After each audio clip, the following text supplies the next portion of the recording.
Not all our clients are bad, but if you freelance long enough, you're gonna meet the worst of them. And while you watch me draw this today, I'm gonna talk to you about the worst art clients, why they behave the way that they do, and how you're gonna go ahead and work through them. So watch out for these red flags. So as we go throughout this video today, I'm gonna give you the perspective of both the artist and the client, as well as giving each client a unique name. So this first one is gonna be probably the worst type of client that most of you are handling. And you're gonna see this when you're qualifying them, when you're talking to them, when you're even maybe starting out their first project. And let me ask you this, do you ever have a client that doesn't pay you? Do you ever have a client that makes you meet a certain milestone before you do it? Do you ever just go through all of these motions? Maybe you make a sketch for them just to make up their mind? Well, my friend, you're not working with a client. And you're not a commissioned artist at that point either, nor are you a freelancer. You are at that point an art slave. And that type of client is called a non-client, because my friend, I just want to let you know this, just so you can set all of your practices more professionally going forward. But if you are not getting paid, you do not have yourself a client. Now, from a client's perspective, they're gonna feel like that they shouldn't pay you until you produce something for them and you can show some type of value for them. But my friend, you need to let them know this, and you need to make sure that they respect this from you as well. Because just FYI, you are going to invest way more time into their project than they are. So just for an example, like when you go ahead and you start a project, you know just as well as I do, you don't just go ahead and sit down and crap out magic, do you? No, you gotta look up references, you gotta try some things. It's gonna take you some time even just to create a sketch, okay? Think about it like this. All the client invested was the time for a conversation about it at best. You invested loads of research time, you invested loads of effort, and you probably invested some hours into it, didn't you? So here are some very typical payment structures. I'm gonna show you some of my work just to exemplify this. In this first piece, very standard is I just get full upfront payment, okay? And this is the best structure because just to be real, like you've got everything right there and you're gonna feel compelled to go forward. Number two, so when I did this work right here, I took half upfront and half upon completion of the sketch. Once you see the sketch, y'all, this is really when you can see everything and the client gets a good idea about what your vision is going to be. It's a very secure process.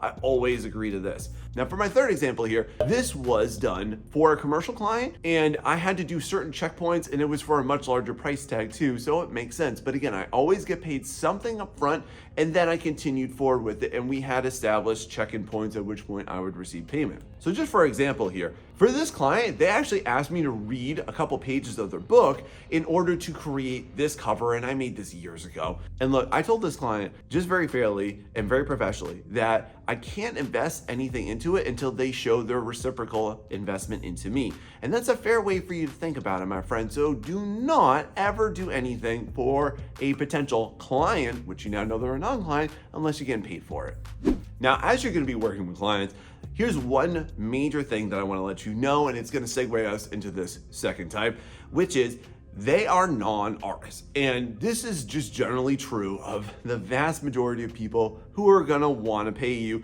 who are gonna wanna commission you, and you're gonna build your business off of. And look, it makes sense, doesn't it? Because if they were an artist, man, they'd probably do it themselves, wouldn't they? And that's because of the fact that they're probably fitting into the clueless category. Because just when you go ahead and you're working with somebody, just be aware that they don't understand things as well as you do. They don't understand lighting, they don't understand perspective, they don't understand composition, they don't understand even sometimes the limits of the body. So some years ago, I made this illustration. And the client actually asked me to have this girl right here, who's shown from the back, to have her head totally twisted around and staring at us. Because what was really important was both showing off the back tattoo that she had as well as her face. And this client really came at me tooth and nail about this one, telling me that I need to do that, to which I eventually had to reply that the only way that she would be able to do that is if she was an owl. Now, for the root reason why this happens, it's really simple. They're just uneducated about art. They're uneducated about the things that you are or that you are aware of. It's just not on their radar, friend. So what's the fix for this? Real easy. You have to make sure that you speak to them politely, you speak to them professionally, that you show them why this is not going to work. Explain to them, yes, I could do that, but it will be at the expense of this. This will not work because of XYZ. Now, if you take that approach to them, and sometimes you might even need to show them why it looks so strange, or show them your reference, or show them something that solidifies your opinion, then it's going to just clarify everything. And then literally every single time you have to do that, they're going to be like, oh, okay. Hey, thanks for explaining that to me. Think about it like this. If you fought tooth and nail for something for which you were completely and wholly innocently ignorant about, and then someone took the time to really sit down and explain it to you, you'd appreciate it, wouldn't you? Same for them. Now, if you want to avoid the absolute worst clients and pitfalls and everything to do with being a freelance artist, then please make sure that you hit that like and subscribe, because I'm here for you every single week and I really want to help you succeed, friend. And if you could go ahead and throw me that love back, I sure would appreciate it, because I know that about 60% of you forget to do both those things from week to week. Thanks so much. And now, please be aware of this client. Now, I'm going to bet as an artist that probably one of the worst things you want to feel is somebody breathing down your neck, right? You definitely don't want to feel just that pull of somebody just poking you, prodding you, making sure that you're doing everything that you say you're supposed to do. And what I'm talking to you about specifically is somebody that is going to be your micromanager, who wants to know everything that you're doing at every step of the way. And I've even seen this done to such an extreme before that I've seen people who have said that they have even been asked to stream their creative process. Like, imagine that while you're working for a client, that you have to live stream along with them.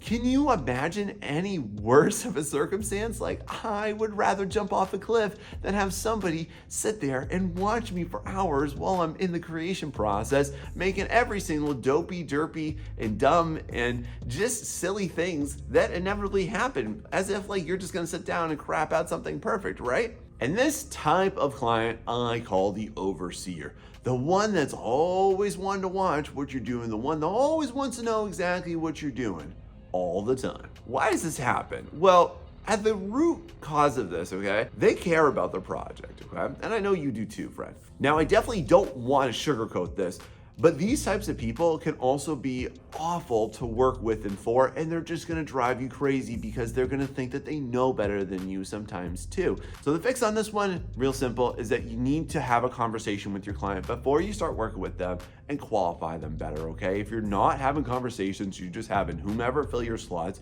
you're setting yourself up for this one. And if you get the sense from a conversation that somebody's going to be your micromanager, avoid them. The other thing too is that I would start this type of client off with just a basic kind of outline of, hey, what does your process look like? So for example, here's mine. And I show this to my clients just so they get an idea of what they should expect from milestones within my artwork. Another thing too is just explain to them. There's so many people who are very insecure about what they're getting week to week to week. And it's just because they don't understand you. So it's your job as an artist, as a freelancer, to communicate what are you doing and what are your expectations and what's their next milestone going to be. Overall, instill that trust, instill that respect. And if you get the sense that they're gonna be this type of person, you might want to run away, or you might actually just need to take some responsibility and communicate better. All right, so this one's gonna drive artists crazy, and I know this is gonna be you. Do you ever work with somebody and they are just pointing out things all the time, and they're talking about things that you have in mind that you're going to fix, that you're going to address, but it's just not a priority right now? This is also the type of client, by the way, where you are going to get the most useless feedback from them. And this is when they're gonna utilize filler and fluff language to explain what they cannot properly do, because they're not artists. They're gonna say things like, that looks weird, or, ooh, I don't like the way that looks, or that looks so strange. And they're not saying things that are rude, but they're just saying useless things. And this type of client, very simply, this is the nitpicker, all right? This is the person who, at every stage of the process, is focused on the things that you don't want them to focus on. Now, let's understand this person, though, is that most likely this person is totally new to commissions. This person has never gotten an artist before. They've never worked with somebody like you before, and you're gonna do a terrific job, and we both know that, don't we, friend? But they just don't understand that process. They don't understand that you don't just go ahead and like magic, snap your fingers and boom, here's an awesome artwork. They don't understand that it's not perfection from week to week to week, that you're working on them from update to update to update. So this is a real simple thing. And here's an example of what I do. So every single time that I give a client an update, like you're seeing right here, I show them the picture, and then I also explain, hey, what did I do this week? And I also explain to them, this is my goal for next week. I'll also very succinctly help them understand that I intend to address this, or I intend to address this later. So if you explain that yes, you are going to address that concern, and yes, you acknowledge that this looks weird, that looks strange, or that just doesn't look right, then it helps to instill that confidence in them that you are going to be a professional and you're going to deliver them a great product. So for your nitpickers like this, you also want to help them explain themselves better, like probe, like, okay, what looks strange? Can you give me some examples? Can you show me what you think you want this to look like? Can you be more specific with that? Overall, like, show enthusiasm for the project and show that you're willing to listen to them, because at that moment in time, they might just feel like you're not listening to them or that they're not heard, which neither of you want, right? Now, have you ever had a client that really loves their idea, like really super loves their idea, and they're so excited about it? And then you go ahead and you give them their updates, and they are just dissatisfied at every single turn. Like, they just don't enjoy it. Everything that you do for them, man, they just don't like it. Or maybe they keep switching their ideas. They're like, oh, I like this. No, wait a minute, now I like this. Or like, hey, can we try this? I don't like the way that came out. How about this version instead? To this type of client, I'm going to don you with the mantle of the blind visionary. Because with the blind visionary, they love their idea, but they hate every single version of it. And this is extremely frustrating to work through as an artist, because you're putting your all, you're putting your best effort forth into bringing their idea to life, and they've given you some type of direction to go with, but inevitably, they just don't like every single version of it. So what do? To help you understand this type of client, here's the real problem, and it's not you, friend. This type of client is really insecure. They have the root of an idea, but it's so unrefined, they have not thought it out. They have not taken the time to really sit there and mull over like the specifics of it, and they kind of jump the gun a little bit too much.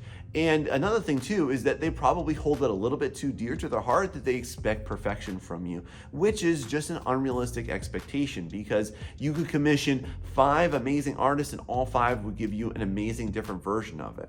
And because of that though too, they just feel like if they make a decision, if they commit to one version of this, then they are also therefore denying other alternative versions of it. So how should you best work with this client? First off, work exactly as you are requested to do. In other words, if they ask you to make something exactly like something, do it. Now, let's say that that's not good enough for them, okay? One thing that I want you to do, and do it professionally and do it politely, is use their language in their defense. More than once have I had to say, like, okay, well, look, you said that you like this pose. You approved this. You said to do it like this. And along with this too, one thing that I find really helps this type of person is I'll actually ask them, hey, can you get a reference for me? Can you show me what you would like to do?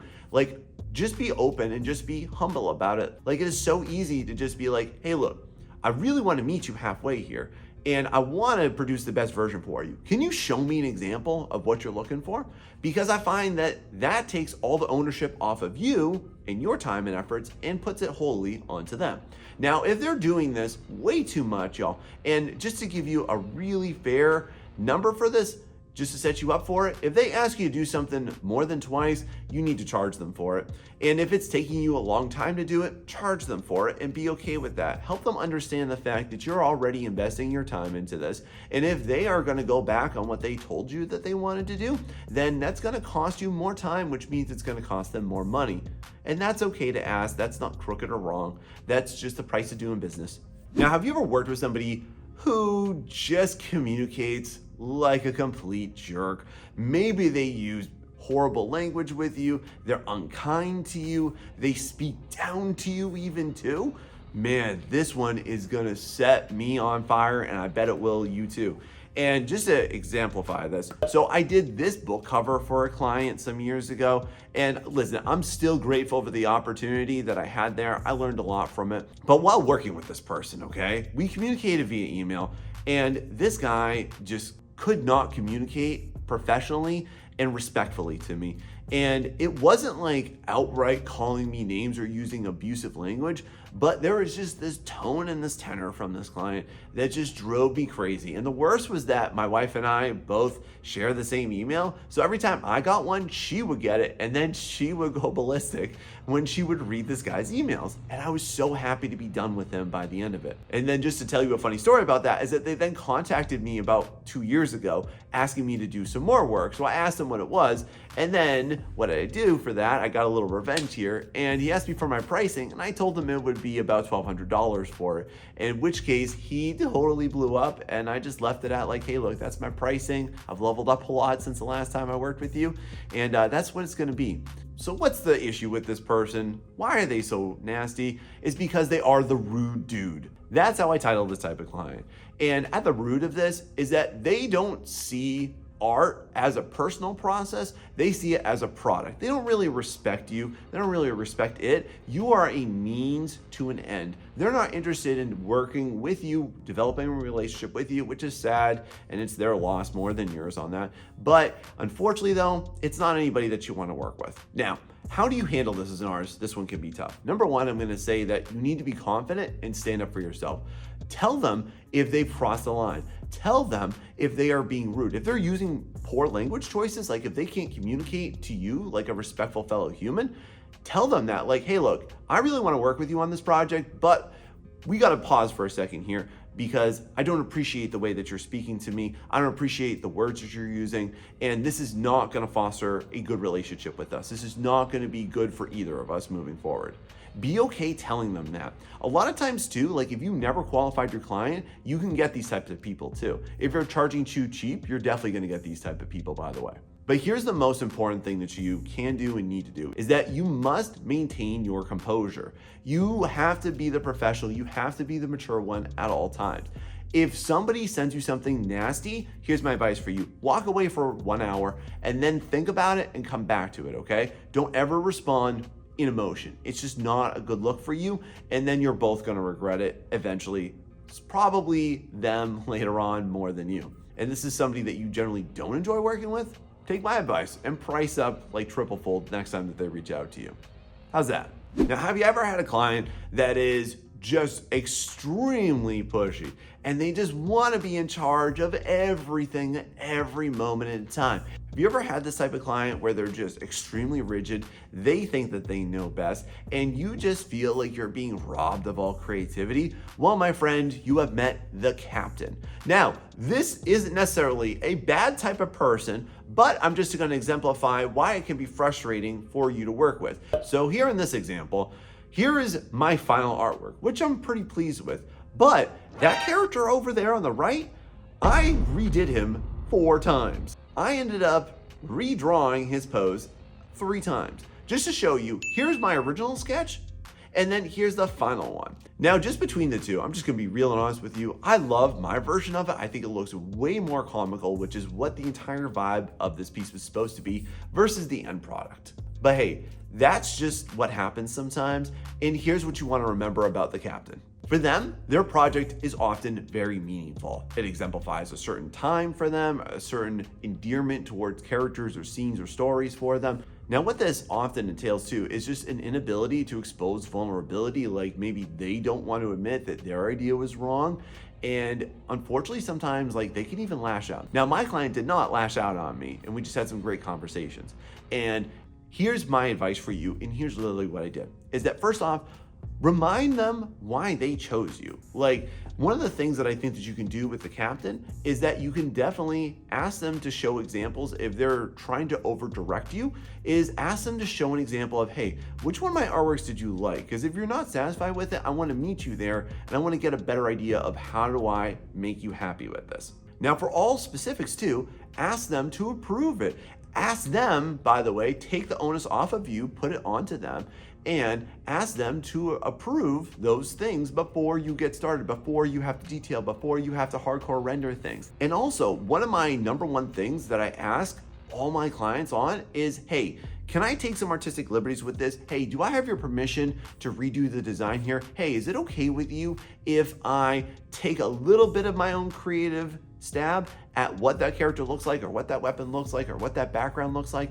So when you do this, it immediately sets up the tone for like, this has to be like this and this does not. So it sort of sets a priority list for you. How's that sound? Now, have you ever worked with a client that demands your time and attention, and especially your updates all the time? Like if you're like me, I personally give updates once a week. And do you get those clients sometimes that kind of check in with you too early? Like if you tell them like, hey, look, I'm gonna check in with you on Friday. And then Wednesday comes around and they're like, hey, how's it going? Or even Monday, and you're like, whoa, buddy, we just talked about this. Or worse too, every single time that you give them an update, they're displeased with it. They expect you to do more. They expected something more from this every single time. And because they're checking in with you so much, now you feel pressure. Now you're like, oh God, I have to work more on this. I have to do more. And I don't know how to do this. And then you're getting frustrated and you're getting anxious over the fact that you have to do more for them. You have to try and please them, and you have to try and fit that into your schedule. That sounds horrendous, right? Well, my friend, you have now met Big Brother. This is the type of client who is just gonna check in way too flippin' much. Generally, as a root cause here, they're just very inexperienced with this. They don't understand how this works. It's just the fact that it's not something that's important to them. The end goal is more important to them. So how do you handle this client? One of my first things that I would definitely do is from the outset, when you start working with somebody, set expectations, set the communication expectations. Hey, look, I'm gonna give you an update on Friday. It might not be a Friday morning, it might not be Friday afternoon, it might not be Friday night, it might be Friday at 11:59 p.m. But like, I will give you an update on Friday night. So expect that from me. Let them know that that is the case. And it's fair too, because just to be real, like you got other stuff in your life you got to do every single week, day to day to day, other than just slave over their artworks, right? Now, just to put the onus back onto you as an artist though, are you adhering to those expectations? Because if you set them, you need to follow through with them. And then on that same boat too, things will come up. People will get sick. You might be running behind. Some part of it might have tripped you up a little bit, but look, you owe it to that client to work for them. You owe it to them to make sure that you get done what you say you're gonna get done. Not so much for them, for you, because it shows and it demonstrates your abilities as a professional artist. If you are not going to meet your expectations, reach out to them, explain it. One of the worst things you can do is ghost them. You wouldn't like it if they did that to you either, would you, friend? Like if Friday comes around and you know that you're not gonna meet that update schedule, then you need to reach out to them and let them know like, hey, look, it's gonna take me a couple more days, but I'll definitely get back to you. What you need to understand about dealing with a Big Brother client is that they feel very anxious about the whole process, and it's your job as a professional to handle it and to instill that confidence. Now, while you're working with clients, this one is gonna sound really innocent, but it's also not. So hear me out. Sometimes when you're working with clients, once you initially get started on them and they even pay you, okay? This is when they're gonna start to guilt trip you a little bit. And you're especially gonna see this when there's a payment structure involved. And what they're gonna do is that they're gonna try and make you feel bad into maybe offsetting some of the payment, or you trying to do something that is outside the scope, like they want a background and they didn't pay for it, they didn't ask for it initially. They're gonna try and get free stuff from you, they're gonna try and get additional alterations from you, and they're gonna do this by telling you about themselves and telling you about their lives. And they're gonna tell you all of these extraneous things, honestly, are completely TMI, like it doesn't affect the project whatsoever. But they're gonna try and use their circumstances and they're gonna weaponize empathy on your part for them in their favor. What this will typically look like will be a lack of responsiveness. They're not gonna get back to you. It's gonna be like some prolonged period of time. It could be days, it could be weeks. I've even had it be months before. And this will especially be true with payment. They'll just not pay you on schedule. They won't pay you on time. And they're just throwing all their circumstances at you, right? You have now entered the guilty gear. And this is the person who is going to try and guilt trip you at every point. And this can even happen at the beginning. They're gonna complain that they don't have a lot of money. Hey, can you do it for this or that? And you're gonna compromise for their sake at your own expense. So what's up with this person is that first off, their life is a complete mess. And that's not your problem, my friend. Listen, if you have a big enough heart to listen to this and a big enough heart to work with them, That's awesome. Like, you're an amazing person. But the more that you go through this and the more established you become in your business, you got to understand this. You have to work with your head and not your heart all the time. And just to be real, like, that client might not be reliable for business transactions. So how should you handle this? Number one is that I want you to understand that you should not ever do anything if a client has violated your payment structure. But here's what I want to give you an allowance for, friend. You have to be okay with just stopping a project. If somebody doesn't pay you, stop. If you're dead in the middle of a project, stop. Or maybe you can transform that into your own version of it if they're really gonna be flaky about it, okay? The worst thing that you can do, though, is continue to work on something for which you were not respected, nor is the client invested in reciprocally. How's that sound? Now, this is by far the most annoying and also the most prevalent type of client that you're gonna run into. So this type of client, you are gonna find that they're on board. They're even excited throughout the entire process. Like, they are just so on board for working with you, and they're on board throughout the entire process. They love it, they love it, they love it, they love it.